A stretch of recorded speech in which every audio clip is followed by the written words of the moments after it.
Roman Empire in the 4th century AD. Constantine I, or the Great as some like to call him, had managed to take full control of the empire in a series of civil wars, thus effectively ending Diocletian's Tetrarchy.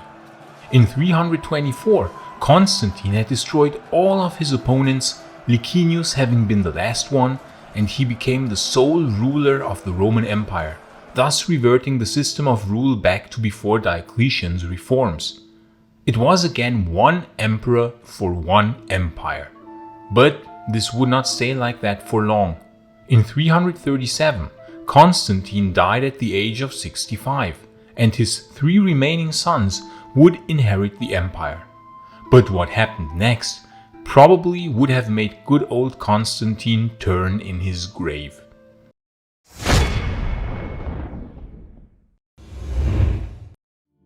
Constantine had 4 sons.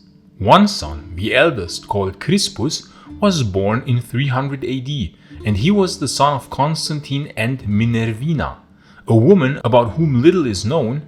She was the first wife, or maybe also the concubine, of Constantine. Their exact relationship status is not entirely known. But Constantine later married Fausta, the daughter of Maximian and the sister of Maxentius. They had 3 sons and 2 daughters. Helena, the later wife of the Emperor Julian, was born sometime before 326. Constantina was born in 307. Constantine II was born in 316. Constantius II was born in 317. And Constans was born in 323. So if you would have taken a snapshot of the children of Constantine in 324, there would have been 2 daughters, Constantina and Helena, and 4 sons: Crispus, Constantine II, Constantius II, and Constans. But of course, it wouldn't stay like that. The first one to go was Crispus, the eldest son of Constantine. Even until today, we don't exactly know why Constantine ordered the execution of his son, and not only of his son, but also of his wife Fausta. Personally, I think it should have been a pretty strong warning sign to Fausta that Constantine had not only forced her father Maximian into suicide, but he also had killed her brother Maxentius. Fascinatingly, she still went on to have 3 sons with him after that.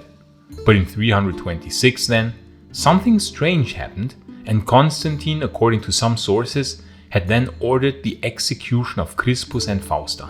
Some think that Crispus might have had an affair with Fausta, which made Constantine really angry, and it never was a good idea to make Constantine angry. But that is also disputed at times, and many other theories are brought forth as to why they were executed. In any case, after Fausta and Crispus were no more, joining Maximian, Maxentius and Licinius in the list of Constantine's victims, then finally there was peace, and the remaining sons of Constantine got along really well, and they lived happily ever after. Of course, they wanted to kill each other, but as long as their father Constantine still lived, there was peace. Constantine was the binding force of the empire, as so often with a strong and powerful ruler in the Roman Empire, the empire was held together by that one person, and as soon as the person died, dynastic power struggles would immediately begin. We had seen this happen countless times in the history of the Roman Empire, and we really wished that this time it would have been different, but it was not.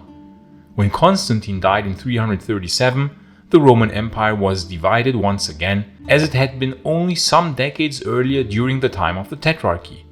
For me, one of the biggest reasons that the Roman Empire fell were the constant civil wars which resulted from the unresolved succession problem. Maybe if Constantius II and Constantine II would have had internet access and could have watched some series or something, maybe then they would have been more relaxed. But for that, they would have absolutely needed to have Surfshark, because Surfshark allows you to bypass any censorship or geo-blocking. For instance, did you know that the big streaming platforms such as Netflix actually have quite differing content depending on which country you're in? But with Surfshark you can just pretend to be in any country you want, and so you get full access to all TV shows that you would like to see, preferably of course about the Roman Empire. But you can also use Surfshark to get cheaper ticket prices, because those too often depend on the country in which you live. With Surfshark, you can just bypass that and always get the best prices. It is also insanely easy to use and connects very fast, which is the reason why I've been personally using Surfshark for a very long time. You can also use Surfshark on an unlimited number of devices with only one subscription, be it PC, Smart TV, smartphone, tablet, and so on. And Surfshark even offers additional services, such as an excellent antivirus solution in case you're interested, which protects you against all sorts of malware and viruses. So if you'd like to support Maiorianus or just want to unlock the full potential of the internet with an extra layer of security, just click the link in the video description below and use our special discount code Maiorianus. It will not only give you a whopping 83% off the regular subscription fee, but now as a holiday season special, also 6 additional months of the service for free. This is quite the incredible deal. Even Constantius II would have gone crazy had he seen that. And Surfshark even offers a 30-day money-back guarantee, so there's no risk to try it out for yourself. So back to the Sons of Constantine. When Constantine died in 337, hostilities erupted almost immediately. The first ones which were taken out were Hannibalianus and Dalmatius, who were the sons of the half-brother of Constantine, so basically half-cousins of the Sons of Constantine. At least in one point, the Sons of Constantine did agree, namely to kill basically everybody in the Constantinian family who might become a threat to their rule, and thus Dalmatius and Hannibalianus and their families were brutally murdered. And then they divided the Roman Empire amongst themselves. Constantine II got the western territories, Hispania, Gallia, Britannia, and the westernmost tip of Africa. Constans got the middle part, which contained Italy, the Alpine provinces, then Illyricum and the largest part of Africa. But he also received Thrace and Greece, after Dalmatius and Hannibalianus were disposed of. It is quite hilarious that this would actually have been a second Tetrarchy, closely mirroring the Tetrarchy of Diocletian, which had barely survived for 30 years. Constantine of all people should have foreseen that such a construct was maybe not very stable. But he hoped that family ties were stronger than differences, which is again quite ironic coming from him.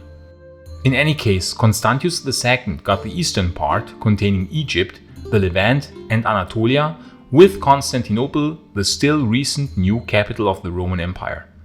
But then the problems already began. Constantine II was quite jealous that Constans had received such large territories after they had murdered their cousins. Constans indeed had the largest territory, containing all the old heartland of the Roman Empire and very prestigious cities, Rome itself of course, but also Carthage, and thus the grain shipments. But Constantine II was the oldest surviving son of Constantine, Crispus of course being no more, and indeed Constantine II was 7 years older than Constans. Constantius II, meanwhile, was also not on good terms with either of them, because he was a supporter of the Arian interpretation of Christianity, while Constans and Constantine II were supporters of Nicene Christianity. But they in turn were squabbling over territories, therefore their shared faith did not mean much. It should be quite clear, of course, that all sons of Constantine were fervent Christians. Constantine had made sure that they would receive a thorough Christian education, or indoctrination depending on how you see it, and so they were influenced from early childhood. So this triumvirate, as it now was very fragile from the beginning. The squabbling between Constantine II and Constans became more intense, and Constantine II demanded Africa as a compensation that Constans had received more territory than him, he being the eldest son. And please consider supporting this channel via Patreon or YouTube membership, because I really need your help in order to be able to continue this work on late Roman history. Without your support, I don't know how much longer I can continue this channel, because as you can imagine, the YouTube algorithm does not exactly push a niche topic such as late Roman history. Thank you very much. Constantine II refused to give up guardianship over Constans when Constans came of age, and then the real hostilities erupted. Promptly, in good old Constantinian fashion, Constantine II invaded Italy in 340, mirroring his father's war against Maxentius just 28 years earlier. While Constantine II invaded Italy, Constans was campaigning in Dacia, which his father had restored as a province, at least to some extent, but to which extent is actually unknown even to this day. Fascinatingly, Constans didn't even have to engage Constantine II himself, because his generals would do so for him. Constantine II was besieging Aquileia when he was killed in an ambush by Constance's generals. And thus, the youngest son of Constantine, Constans, at that time he was just 17 years young, received the entire western territories of the Roman Empire in 340 AD, therefore controlling a huge part of the Imperium Romanum, a far larger part than the only other remaining son of Constantine, Constantius II. And so one son of Constantine had been possibly killed by his own father, the other on orders of his own brother, and so you can already imagine that the last two remaining sons of Constantine would not have very good odds to remain peaceful. This was not exactly a trait of the Constantinian dynasty. And war would have almost certainly erupted between the two. As I mentioned before, Constans was a supporter of the Nicene Creed, whereas Constantius II favored Arianism, and so the tensions between the two kept growing.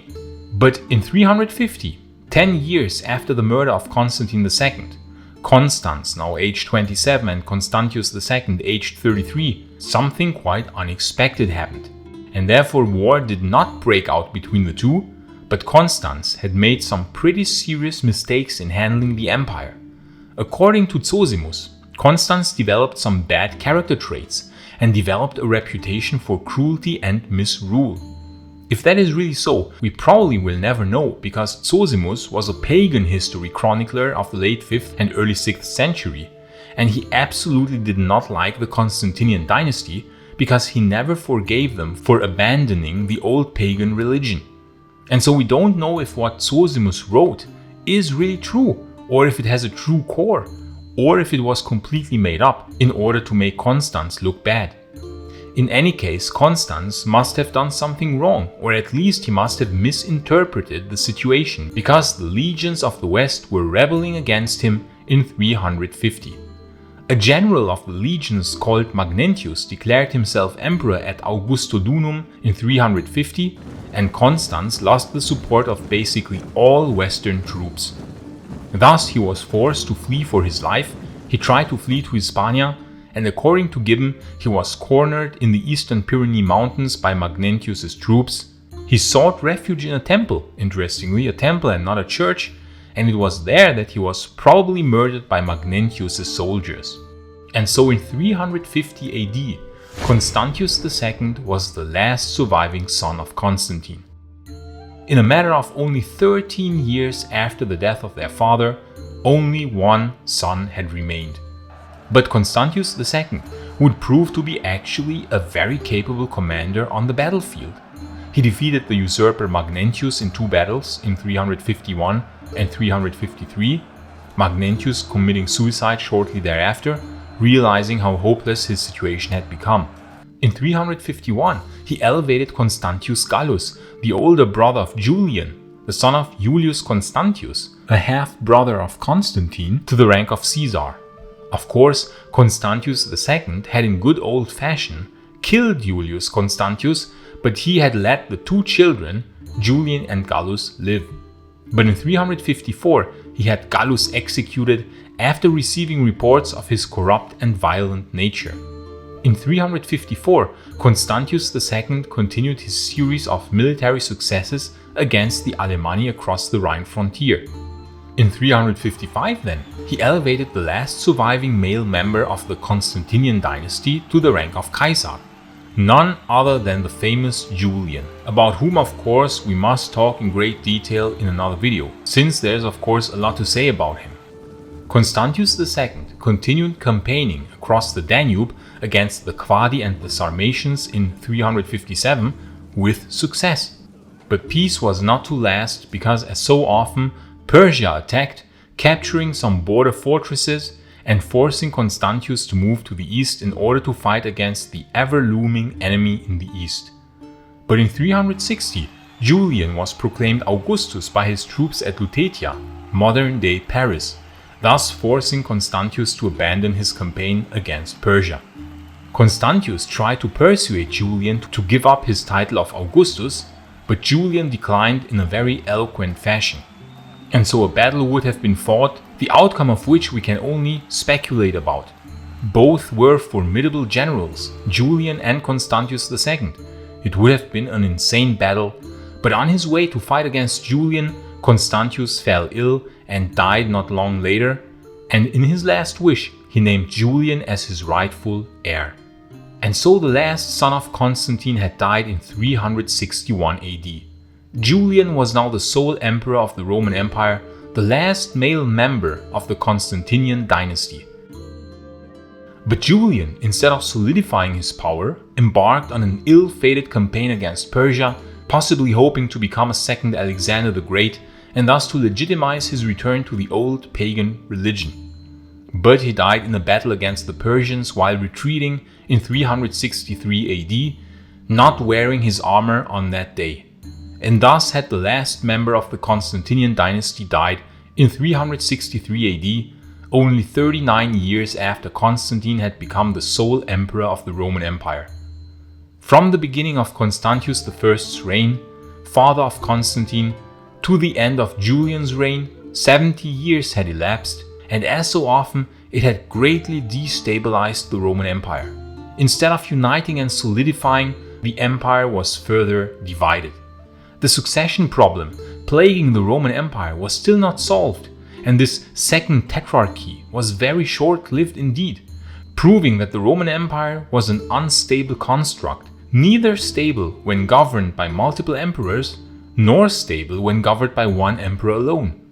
Dynastic succession problems and resulting civil wars were standard practice, and so it is very sad that the Constantinian dynasty, which could have given the Roman Empire a century of peace, instead reverted back to pre-tetrarchical times with its constant civil wars.